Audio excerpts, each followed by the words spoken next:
नमस्कार everyone, welcome to my channel. मैं हूं सुरजीत परमार। अभी मुश्किल से 2-3 दिन ही बीते हैं जब देश के युवाओं ने कॉकरोच जनता पार्टी के बैनर तले दिल्ली के जंतर मंतर को हिलाकर रख दिया और सरकार को मजबूर होकर शिक्षा मंत्री धर्मेंद्र प्रधान का इस्तीफा लेना पड़ा। सीजेपी का आंदोलन जैसे ही शांत हुआ, सोशल मीडिया पर 2 नए डिजिटल आंदोलनों का जन्म हो गया है। पहला आरक्षण हटाओ आंदोलन, रिजर्वेशन हटाओ आंदोलन, जिसने इंस्टाग्राम पर आते ही केवल 24 से 48 घंटों के भीतर 34 लाख से ज्यादा फॉलोअर्स का आंकड़ा पार करके इतिहास रच दिया है। और दूसरा आंदोलन है E20 जनता पार्टी, जो अब सीधे केंद्रीय मंत्री नितिन गडकरी के इस्तीफे की मांग कर रही है। अब आप सोचेंगे कि आखिर अचानक ये क्या हो रहा है? क्या भारत के युवा पारंपरिक राजनीतिक पार्टियों को छोड़कर सीधे डिजिटल प्लेटफॉर्म से सरकारें चलाने लगे हैं? इन दोनों संगठनों के पीछे कौन है, इनका मकसद क्या है और कितने लोग इनसे जुड़ चुके हैं? इस पूरी क्रोनोलॉजी को आसान भाषा में समझते हैं। तो सबसे पहले बात करते हैं उस आंदोलन की जो इस समय इंटरनेट पर सबसे बड़ा ब्लास्ट बना हुआ है, रिजर्वेशन हटाओ आंदोलन। जैसे ही सीजेपी का नीट प्रोटेस्ट खत्म हुआ, इंटरनेट पर एक इंस्टाग्राम हैंडल एक्टिव होता है। देखते ही देखते इस पेज ने वो रफ्तार पकड़ ली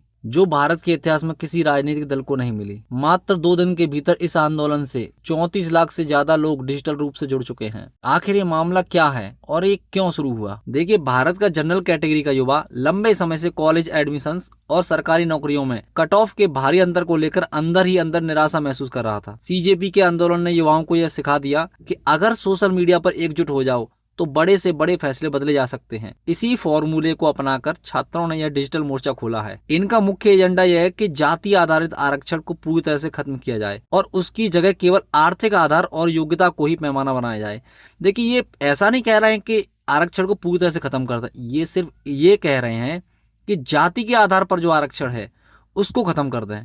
यानी आरक्षण तो होना चाहिए, लेकिन फाइनेंशियल स्टेटस के तौर पर होना चाहिए। ये लोग सोशल मीडिया पर लगातार डेटा शेयर करके दिखा रहे हैं कि कैसे 90% से ज्यादा नंबर लाने वाले जनरल छात्र पीछे रह जाते हैं और कम नंबर वाले सेलेक्ट हो जाते हैं। अब सबसे बड़ा सवाल कि इसके पीछे कौन है, जो इसका फाउंडर है। देखिए, इस आंदोलन का कोई भी एक घोषित चेहरा या नेता या सिंगल फाउंडर नहीं है। ये पूरी तरह से एक सिटीजन लेड डिजिटल कैंपेन है, बल्कि यह देश के आम छात्रों के हक की लड़ाई है। पेज एडमिन का कहना है कि वे पहले सोचते थे कि सरकारें बदलने से आरक्षण सुधरेगा, लेकिन हर पार्टी ने आरक्षण को बढ़ावा दिया, इसलिए अब वे बिना किसी राजनीतिक दल के सीधे जनता की आवाज उठा रहे हैं। अब आते हैं दूसरे बड़े आंदोलन पर, जिसने ऑटोमोबाइल सेक्टर और मिडिल क्लास कार और बाइक मालिकों के बीच तहलका मचा रखा है। E20 जनता पार्टी सीजेपी के बाद खड़े हुए डिजिटल दल ने सीधे केंद्रीय सड़क परिवहन और राजमार्ग मंत्री नितिन गडकरी के इस्तीफे की मांग कर दी है। इस हैंडल के पास भी लॉन्च होते ही इंस्टाग्राम पर 2 लाख और एक्स पर करीब 50,000 से ज्यादा फॉलोअर्स आ चुके हैं। देखिए, आखिर इस पार्टी का पूरा मामला क्या है? देखिए, इनका मुद्दा है भारत सरकार की E20 फ्यूल पॉलिसी। देखिए, आपको पता ही होगा कि सरकार ने कच्चे तेल के इंपोर्ट को कम करने के लिए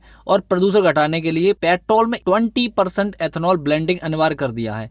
लेकिन E20 जनता पार्टी का आरोप है कि इस एथेनॉल ब्लेंडेड पेट्रोल की वजह से गाड़ियों का माइलेज 3% से 5% तक कम हो गया है। पुरानी गाड़ियों के इंजन और फ्यूल पाइप्स खराब हो रहे हैं। गाड़ी चलाते समय झटके मारती है या अचानक बंद हो जाती है। देखिए, इनकी टैगलाइन है, शुद्ध पेट्रोल हमारा हक है, pure petrol is our right. देखिए, इनका कहना है कि सरकार एथेनॉल बेचे, कोई दिक्कत नहीं है, लेकिन पेट्रोल पंपों पर उपभोक्ताओं को 100% प्योर पेट्रोल खरीदने का विकल्प भी मिलना चाहिए। फाउंडर की बात करें तो ये भी सीजेपी की तरह युवाओं द्वारा चला रहा एक एनोनिमस डिजिटल हैंडल है, जिसका अकाउंट मलेशिया आधारित बताया जा रहा है। ये मैं कहूंगा कि इसको चेक करने की जरूरत है। देखिए, ठंडे दिमाग से एक बहुत बड़ी कड़वी सच्चाई को समझिए, जो इस देश के भविष्य के लिए सबसे बड़ा खतरा बन सकती है। माना कि हमारे देश में बेरोजगारी, आरक्षण और पेपर लीक जैसी कई वास्तविक समस्याएं हैं और युवाओं का गुस्सा बिल्कुल जायज है, लेकिन हमें इस डिजिटल मीडिया के दौर में एक बात बहुत ध्यान में रखनी होगी। कहीं ऐसा न हो कि हमारे अपनों के इसी जायज गुस्से का फायदा उठाकर कोई विदेशी ताकत हमारी नई जनरेशन को अपने ही देश के खिलाफ मैनिपुलेट कर दे। देखिए, अभी हाल ही में जो सीजेपी का आंदोलन हुआ, उसे केवल भारत के लोगों ने नहीं देखा। भारत के बाहर बैठी देश विरोधी ताकतें, विदेशी खुफिया एजेंसी और टूलकिट गैंग्स इस समय इस पूरे घटनाक्रम का बहुत बारीक एनालिसिस कर रहे हैं। उन्होंने देख लिया है कि भारत के सिस्टम में एक बहुत बड़ा लूप होल मिल चुका है कि यहाँ बिना किसी स्थापित चेहरे या लीडरशिप के सिर्फ चंद एनोनिमस सोशल मीडिया पेजों के दम पर लाखों युवाओं को सड़कों पर उतारा जा सकता है। और जरा सोचिए, आज ये E20 जनता पार्टी का ऑपरेटर मलेशिया में बैठा है,